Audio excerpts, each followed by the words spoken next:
ಇವತ್ತಂತೂ ಕೆಲ್ಸಕ್ಕೆ ಹೋಗೋಕ್ಕೆ ಮನಸ್ಸಿರಲಿಲ್ಲ. Hi, good morning. ಇವತ್ತು ನಾನು ತುಂಬ ಚೆನ್ನಾಗಿ ಕಾಣಿಸ್ತಾ ಇದ್ದೀನಿ.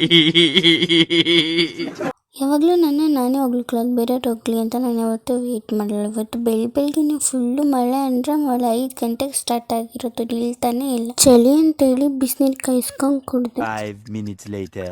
ಆಮೇಲಿಂದ ಕಾಫಿ ಕುಡಿದೆ. ಬಿಸಿ ಬಿಸಿಯಾಗಿ ಏನಾದ್ರು ಕುಡಿತಾನೆ ಇರ್ಬೇಕು ಅನ್ನಿಸ್ತಾ ಇತ್ತು. ಹೊರಗಡೆ ಬಂದರೆ ಆಫೀಸಿಗೆ ಟೈಮ್ ಆಯಿತು ಅಂತ ಮಳೆನೇ ನಿಂತಿಲ್ಲ. ಕೆಲ್ಸಕ್ಕೆ ಹೋಗೋಕ್ಕೆ ಆಗ್ತಾಯಿಲ್ಲ ನಂಗಂತೂ. ಇಲ್ಲೊಂದು ಸಮಸ್ಯೆ ಖಂಡಿತ ಇದೆ. ಆಮೇಲಿಂದ ನಮ್ಮಮ್ಮ ಬಿಸಿ ಬಿಸಿ ಪಲಾವು ಮತ್ತು ಕುರ್ಮಾ ಮಾಡಿಕೊಟ್ಟಿದ್ರು. ಸೊ ಡಯಟ್ ಅನ್ನೋದೆಲ್ಲ ಮರ್ತೋಗ್ಬಿಟ್ಟು ಮಾರ್ನಿಂಗ್ಗೆ ಕೂಡ ತಿನ್ಕೊಂಡ್ಬಿಟ್ಟೆ. ವಿಡಿಯೋ ಮಾಡ್ತಿರೋದೇ ಮರ್ತೋಗ್ಬಿಟ್ಟಿದ್ದೀನಿ. ಆಮೇಲಿಂದ ನೋಡ್ಕೊಂಡೆ.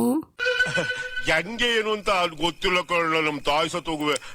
ಕೆಲಸ ಮುಗಿಸ್ಕೊಂಡು ಬಸ್ ಸ್ಟಾಪಿಗೆ ಬಂದರೆ ಮಳೆ ಮತ್ತೆ ಸ್ಟಾರ್ಟ್ ಆಯಿತು.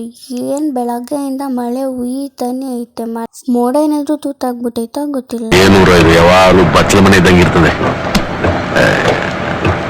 ತುಂಬ ಜೋರಾಗಿ ಮಳೆ ಬರ್ತಿದೆ. ತುಂಬ ಚಳಿ ಬೇರೆ, ನೈಟ್ ಬೇರೆ ಆಗೈತೆ.